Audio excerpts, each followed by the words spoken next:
Welcome to the Mindful Healers podcast with Dr. Jessie Mahoney and Dr. Ni-Cheng Liang. We are here to help you learn to pause and be present, awaken your breath, and harness the ripple effects of mindfulness for radiant health. We get you. We know you. We are you. We have both been successful on the surface, yet struggling underneath. We have both had cluttered brains, been overwhelmed, and exhausted. We're healers who have found solutions and want to share them with you. Join us here to discover a better way. Welcome to today's episode, Then and Now, sharing hard-earned wisdom and mindful perspectives about the college application process. A reminder that this episode or any of our other podcast episodes is not medical advice. This is part of our Parent with Presence series. This episode is also relevant to anyone who's ever applied to college or has ever told stories about their childhood. And at the outset, for our new listeners who might want a refresher, there is actually quite the compendium anthology of Parenting with Presence episodes that we've recorded thus far. So back on episode 26, we recorded What to Do When You Parent Differently. Episode 42, Parent with Presence Instead of Worry. Episode 45, What to Do When Parenting is a Lot. Episode 61, Savor All the Moments of Parenthood. Episode 63, Cultivating Mindful Families. Episode 65, Stop Trying to Fix Your Kids. Episode 67, Teen Mental Health. Episode 71, How to Be an Even Better Mom. Episode 78, Parent from Abundance. Step Out of the Rat Race. Episode 93, Coaching in Action, Helping a Mama Bear Find Relief from Anxiety. Episode 124, Great Parenting is Often Messy. Episode 134, Mindful Wisdom from a New Grandmother. Episode 142, Navigating Transitions, Tips from a New Dad. Episode 150, Parenting Your Athlete with Presence. Episode 151, Tips to Launch Your Adult Children with Love. And this episode, 167, the invitation of the college application process. So we'll dive into today's episode and hoping that some of you will dive back into some of those old episodes if any of those titles or topics sound intriguing. The intention of today's episode is to share how mindfulness and coaching can help make the journey you had or will have with college applications about connection, love, growth, and learning. You'll discover that this college application process is more about the journey than the outcome. Takeaways are that the stories you tell about this process are windows into how you frame many things in your childhood, and that stories are important. For many of us, they color our lives and our relationships. Many of us use the college application experience as a litmus test of how well we are loved and supported and respected and trusted by our parents. But no matter what you do as a parent, your child will tell their own story about the process. All you can control is your intention and how you show up.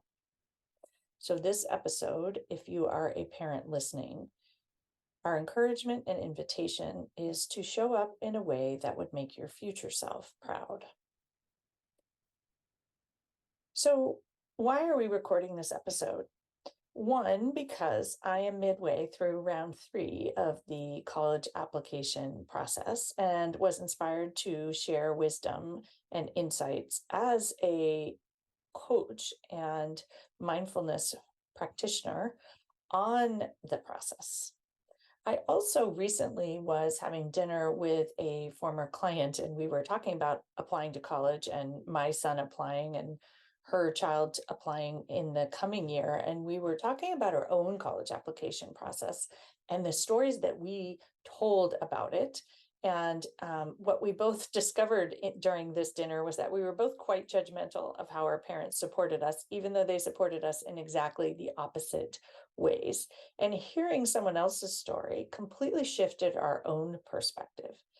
And so the invitation of mindfulness is to step back and choose with intention and mindfulness the story you want to tell at this juncture of your life.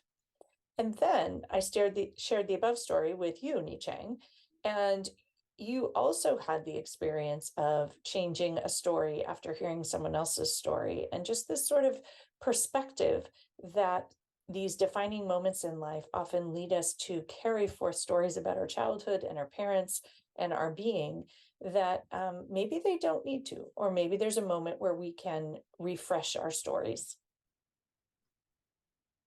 So, if you have ever applied to college, we anticipate that this episode is going to bring some new perspectives. We're going to start by sharing our own stories and then get into the wisdom for those of you helping children now or in the future with this process. So, as a first generation immigrant, my parents worked a lot growing up, well into adolescence. And honestly, they weren't around that much. And I knew that they were doing the best that they could to give my brother and I the best possible educational future by supporting us financially. So I received financial help with the application fees, including stamps from my parents. But navigating the paper application process, I remember my typewriter, putting my personal statements together. The actual applying and even the selection of schools to apply to was through me and my school counselor. And so, Jesse, when I initially shared with you, I actually resented the fact that my parents weren't really there for me emotionally through this rather challenging process. But after reflecting upon it, they did actually support me financially. And my mom did come with me to visit one of the colleges that I had been thinking of applying to. And it happened to be the one that I ended up going to. I also got into a more prestigious university. And incidentally, it was in California, where I'm at now. But my parents felt it was too far from home and wouldn't, frankly, let me go. I look back and wish, honestly, that I'd pushed just a little harder, as it was such a wonderful educational and growth opportunity for me. But ultimately, I'm now at peace with what ended up happening. So, the reframing that I chose for my story is that my parents were doing the best that they could at the time. They knew very little about the application process, and their command of the English language was not as strong as mine.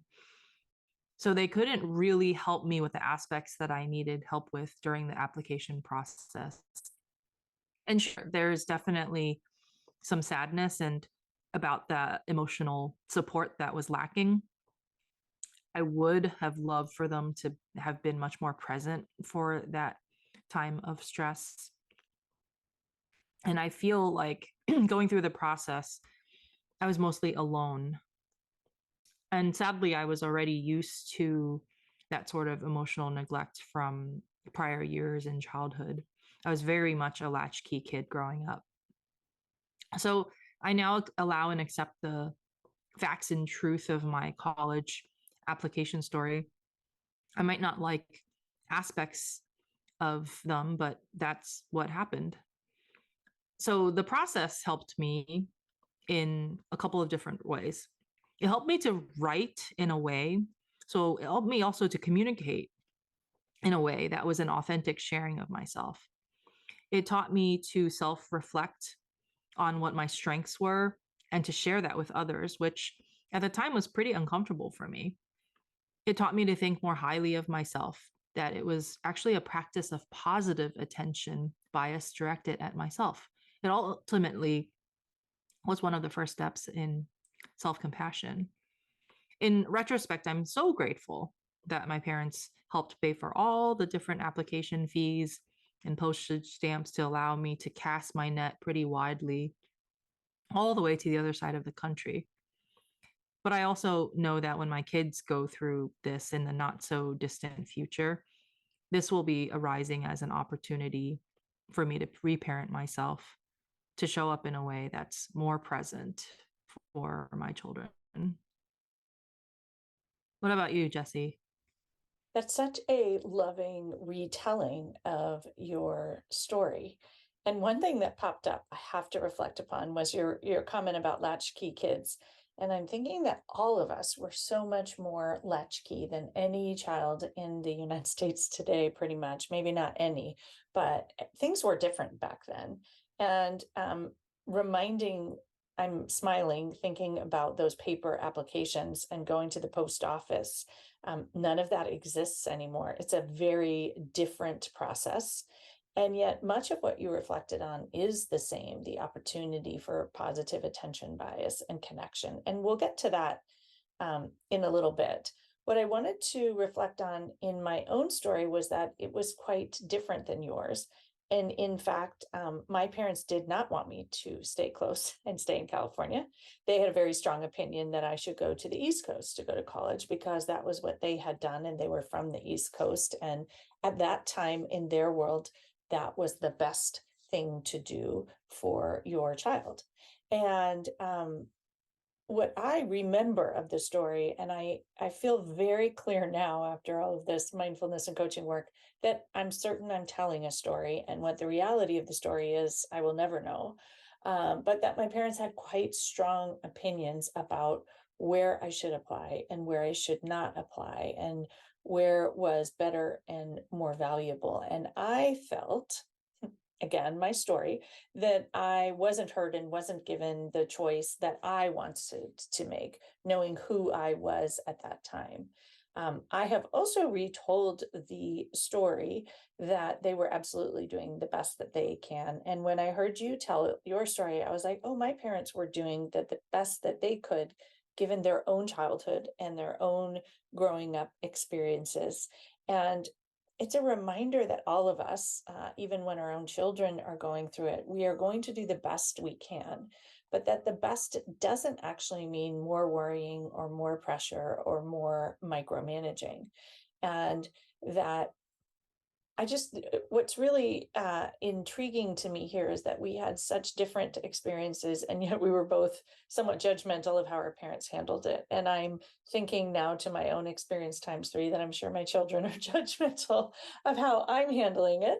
And so I'm having a hand to heart moment and realizing that this college application journey is a journey of love, and it's a journey of connection. And it's also a journey where our children are really pivoting into something new. So, of course, we are going to have different opinions about how it turns out. And of course, we are going to have different ideas about what is supportive and not. And so, my story that my parents had very strong opinions and beliefs and weren't listening to what I really wanted may or may not be true. And so I have a hand to heart moment of compassion for that. And I also have a hand to heart moment because when I shared this with you and I shared this with my former client whose parents had also not been involved, she had been telling a story about how her parents didn't care. And my story was my parents cared too much. And so isn't it interesting that we all have pluses and minuses, and all of our stories in many ways are those 50-50 stories. And the ability to step back at this point and reflect with kindness and compassion for everyone involved feels very beautiful to me, especially on what will be my last round through the college application process.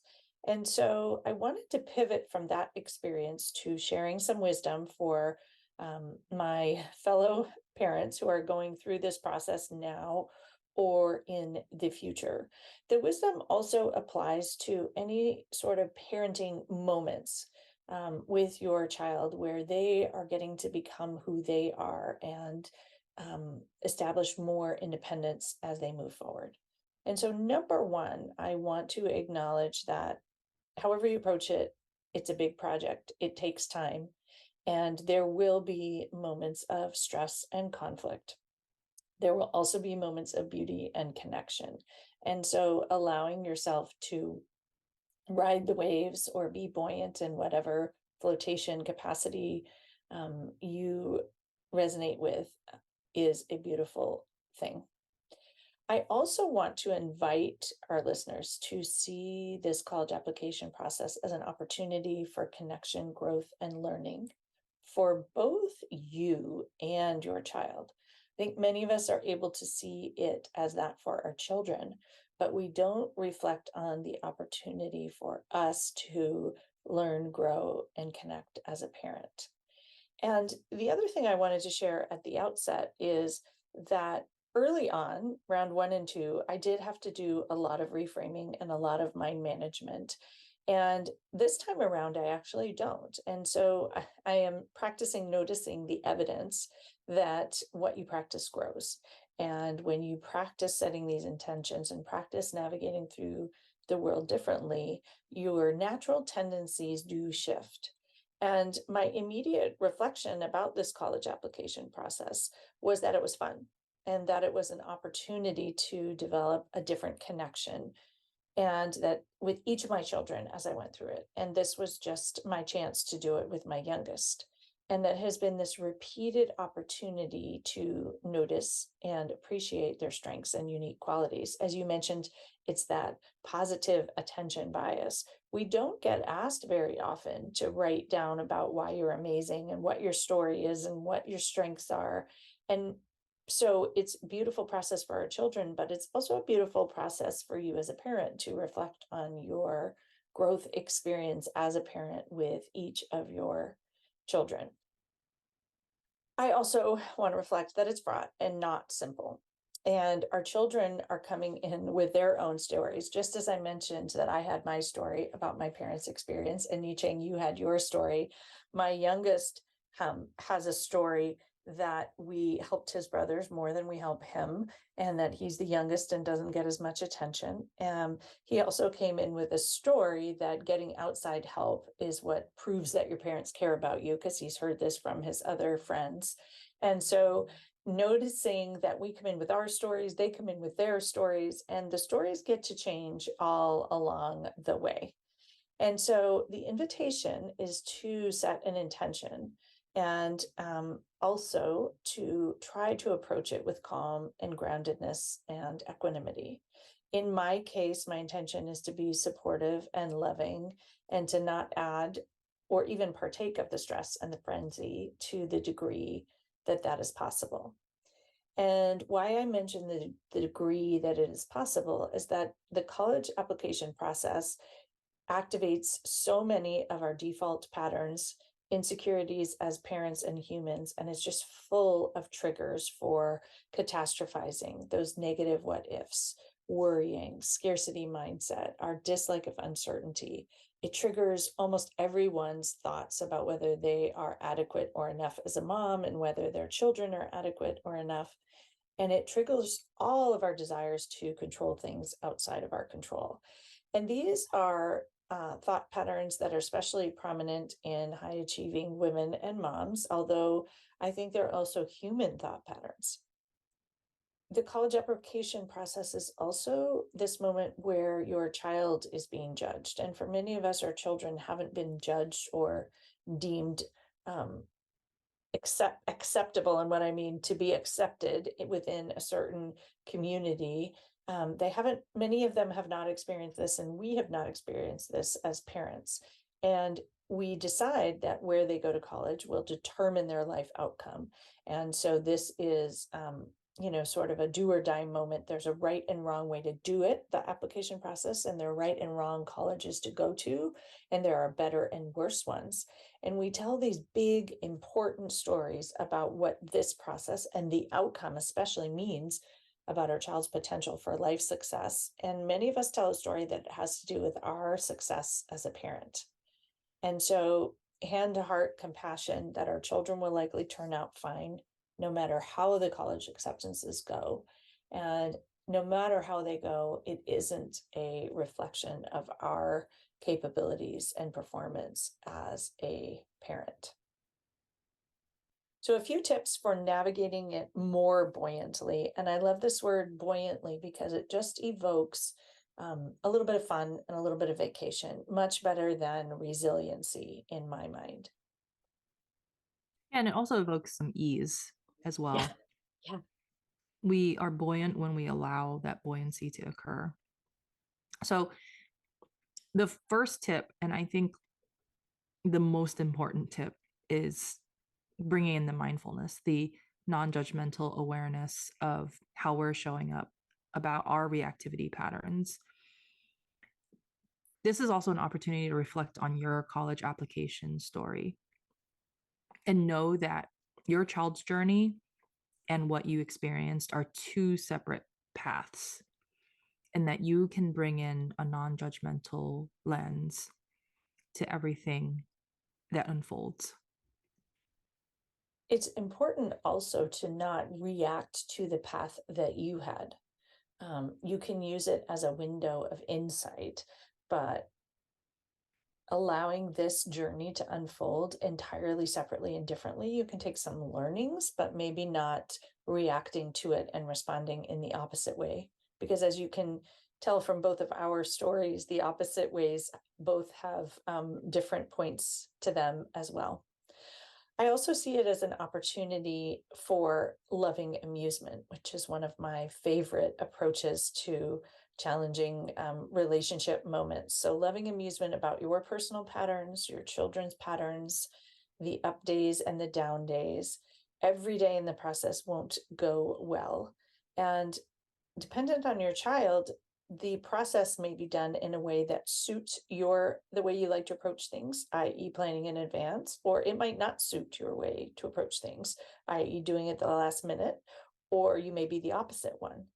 And so realizing that this ability to let go and allow yourself to be buoyant through good days and bad days and helpful patterns and not helpful patterns. And a reminder with loving amusement that both your child's and your own worst qualities will show up, because that's what happens in processes that involve growth and learning. The other two main points are to set an intention. And as I mentioned, mine was support and kindness. Sometimes I'll use this question, what would love do? That can help guide you tremendously when you're having a moment within the process. Sometimes setting an intention to be a tree or a lighthouse shining your light, perhaps setting an intention to be generous to your relationship with them, and for the process, doing unfamiliar things and in a highly charged situation. Maybe your intention is also kindness. And then to check in with your future self all the time. What will I wish I had done a year from now when my child is in college, wherever they end up, or maybe they're taking a gap year, whatever it looks like. How will you wish you'd shown up for the process? When your child is a young adult or has their own children, how will you wish you had shown up? Checking in with that version of you and letting her guide you can be a very helpful thing to do in the moments of the process. Something that I've learned from sharing more of my stories with you, Jessie, has been to tell good stories. So this can be an opportunity for you to tell perhaps a better story about your college application experience. It's an opportunity for your children to learn that it might work out better than expected, that this whole application process is an important part of learning to trust themselves and the world, and to let them learn on their own terms. Making mistakes can ultimately help them get ready for college. And then another important tip is to broach this whole process with an openness and curiosity. The hands wide open analogy that we talk about so often throughout our podcasts, approaching this with beginner's mind. So many of us are coming to this college application process with our own stories of how we went through it, seeing this with fresh new eyes, with a new, refreshed curiosity on behalf of your children, knowing that we all have a natural tendency to judge, push away the negative, and cling to what we perceive as positive. So we think oftentimes also that we know better than our children, that we know what's best for them. They are young adults already. How about you approach this with hands wide open, allowing your children to navigate this journey, and for you to be an unconditional support and an unconditional source of love through it all? What if you allowed them to have a bit more autonomy in this journey? It's also an opportunity to trust the process and be patient along the way. It is a process, and the moments along the way may be some of the most fun, delightful moments connecting with this new version of your child as a young adult. The essays and the writing of stories about them is also an opportunity for nostalgia and remembering who they were and their spirit, and to enjoy noticing who they have become. It's also an opportunity to connect with abundance rather than scarcity. So much of our society and so much of the language and energy around college applications is about scarcity. And yet there's an abundance of amazing colleges, an abundance of right choices, an abundance of right places. And so this is an opportunity for both you and your child to grow abundant thinking and optimism. And finally, it's a chance for you to perhaps believe in your child more than they believe in themselves. If when they begin to doubt, we can share and gift them our belief until they catch up. And interestingly, in my case, this round, my child has tremendous belief. And so I'm learning from him to believe in oneself, and that being not discourageable is actually a way to move through the world, and being enthusiastic and trusting and believing that things will turn out. Some people have more of that inherently than others, and we can learn many things from our children about the way that they move through the world. And so that sometimes it's an opportunity for us even more than it is for them. So as usual, we would like to end with some reflection questions. What if it turns out better than you expect? And or what if it turns out at least not as badly as you worry it might? What would your future self recommend? How do you want to show up for this process?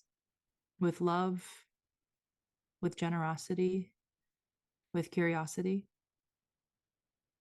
What is your story about your own college application and your parents' role in it? Might it be time to change it, soften it, or let it go? What if everyone did the best that they could? So as we close today, we wish any of you who are embarking on this process or amidst it, plenty of luck and love and patience and connection. And I would also love to invite any of you to join me for Parent with Presence, which is going to be this spring. As many of you know, I deferred it from the fall because of my mom's health issues. And I am going to be offering it again in the spring. And one of the reasons that I encourage you to consider it is that I incorporate many of the concepts above, and I help you bring them into your parenting wherever you are. One of the most helpful things you can do as a parent is start long before the college application process, letting your children grow autonomy, letting them learn how to make mistakes, showing up with curiosity, consulting with your future self, being patient, and focusing on abundance. It can change your child's childhood and your experience as a parent along the way so that it is much more present and fun and joy-filled. If you enjoyed this podcast or any of our prior episodes, please leave us some stars and some reviews to help others find us. We so appreciate your support. Please stay on after the sound of the singing bowl for our mindful moment offering. And if you would like to grow your mindfulness practice as a parent or otherwise, consider joining us for our Connect in Nature retreat next September. Developing a mindfulness practice is one of the best things you can do as a parent, especially for children under 8. But learning to grow a mindful practice in yourself will allow you to navigate college applications and all of the other lumps and bumps involved in parenting with much more grace, presence, and ease. We'll see you next week. As always, if you want to declutter your mind, be more present, and start truly living your one wild and precious life, come find us at the mindfulhealerspodcast.com. Work with one of us. Work with both of us. Start or uplevel your mindfulness practice. Discover how mindful coaching can change your life. Or even better, do both as part of our Mindful Healers programs and retreats.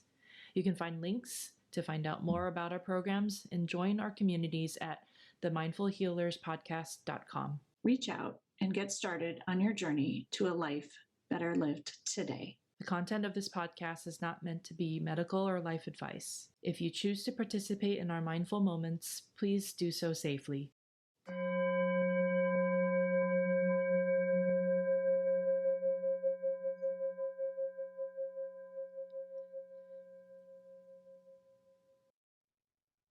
Welcome to today's mindful moment. It will be a hand-to-heart moment for your own experience applying to college and the experience of being a parent helping your children apply to college. A hand-to-heart moment for being a human, a hand-to-heart moment for our society and cultural experiences of applying to college, and a hand-to-heart moment for love, for the love we have for our children, and for love and compassion for ourselves, for the bumpiness of the journey, and however it ends up turning out. A reminder that it is very likely to turn out better than you expect, and at least not as bad as you are thinking it might. And or finally, that it will turn out okay in the end. And with that, the invitation is, if it's safe for you to do so, bring your hand to heart and pause, coming back to your breath and just noticing that softness and tenderness in your heart underneath about your human worries for your children, about your human desires for their success, and your desires to help them make things work out okay in the end. Coming back to your breath and just noticing your hand to heart here and enjoying the skin to skin, the hand on heart, and the pressure. And allowing yourself to just sink into that softness for a moment. Sending yourself love and compassion, sending your child love and compassion, sending your parents love and compassion, whether they helped or didn't help you, however they helped you, whatever they said or didn't say. Allowing hand to heart, allowing self-compassion, sending yourself kindness and non-judgment for however you've shown up so far.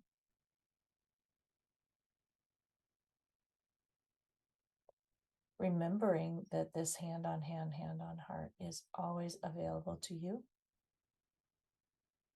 And remembering how good it feels to send yourself care and love and compassion. A reminder that being human is not always easy. Being a parent is not always easy. Being a child is not always easy. And you always have this hand-to-heart opportunity to send yourself love, to send yourself kindness, to send yourself compassion, to send yourself hope,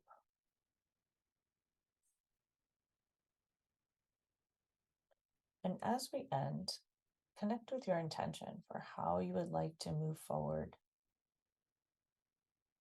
on this process or any other process as a parent. Taking a moment to connect with what is likely love, curiosity, generosity, connection, care, openness, beginner's mind, patience, trust, abundance, whatever you would like to connect to as you move forward.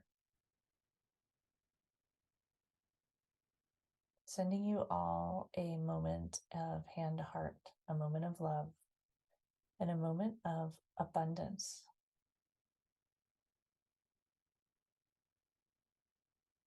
Have a beautiful week. Namaste.